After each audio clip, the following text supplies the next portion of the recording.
Bien, chers amis de Café Évangile, Jésus s'en alla dans la montagne pour prier et il passa toute la nuit à prier Dieu. Le jour venu, il appela ses disciples et en choisit 12 auxquels il donna le nom d'apôtres. Bien, chers amis, nous célébrons en ce jour la fête de Saint Simon et Jude, apôtres. Vers où s'achemine l'humanité? Le Christ est-il l'unique sauveur? Ce sont les grandes questions qui jalonnent la lettre de Saint Paul apôtre aux Éphésiens que nous avons écouté en première lecture en ce jour. Et Paul, dans la première lecture de ce jour, rassure les Éphésiens de que en Jésus-Christ, nous ne sommes plus des étrangers, nous sommes concitoyens des saints, membres de la famille de Dieu, intégrés dans la construction qui a pour fondation les apôtres et les prophètes. Et le Christ lui-même en est la pierre angulaire. Chers amis, ces paroles de Saint Paul doivent nous faire redoubler de gratitude envers le Seigneur. Parce qu'être concitoyen des saints,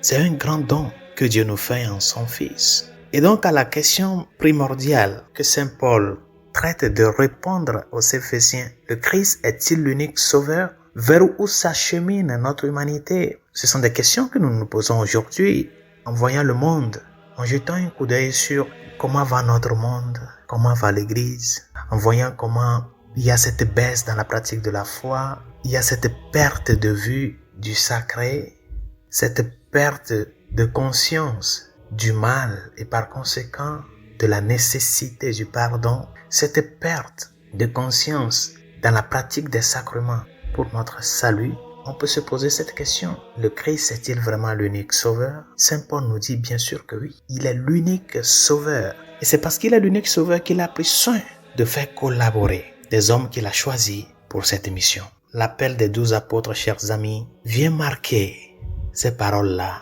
de Saint Paul. Nous sommes appelés à la concitoyenneté des saints. Toi et moi, un jour, comme Lévi, comme Pierre, comme André, comme Jacques et Jean, le Seigneur nous a dirigé ces paroles sur moi. Comme Simon et Saint Jude, dont nous célébrons la fête en ce jour, ils ont écouté cette parole sur moi. C'est dans cette confiance en celui qui les appelle qu'ils ont pris chemin. Ils l'ont suivi. Et nous avons vu les fruits de ce cheminement à la suite du Christ. Que serait l'Église sans les 12 apôtres? C'est pour cela, chers amis, chacun doit se poser la question, ma vie chrétienne, comme une réponse à cet appel du Christ, est-ce que je valorise cet appel-là? Est-ce que je suis conscient que je suis en train de répondre? Parce que nous sommes toujours en réponse. Nous sommes toujours en train de répondre à l'appel au jour le jour. Au jour le jour, le Seigneur fait résonner dans nos oreilles, suis-moi.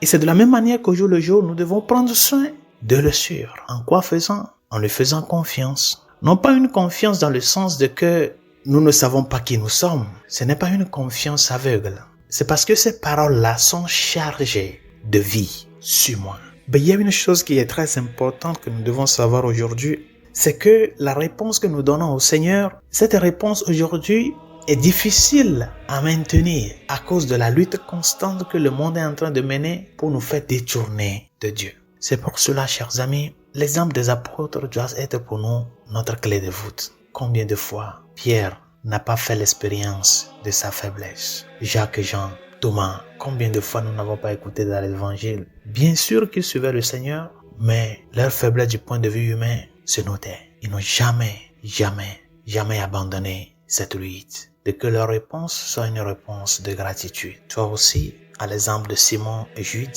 n'oublie pas que tu es apôtre. Et un apôtre, c'est un messager. Et un messager, c'est celui qui est prêt même à donner sa vie pour le message qu'il porte. Parce qu'il sait que ce message n'est pas de lui, mais plutôt de celui qui l'a envoyé. Et ce message est vie.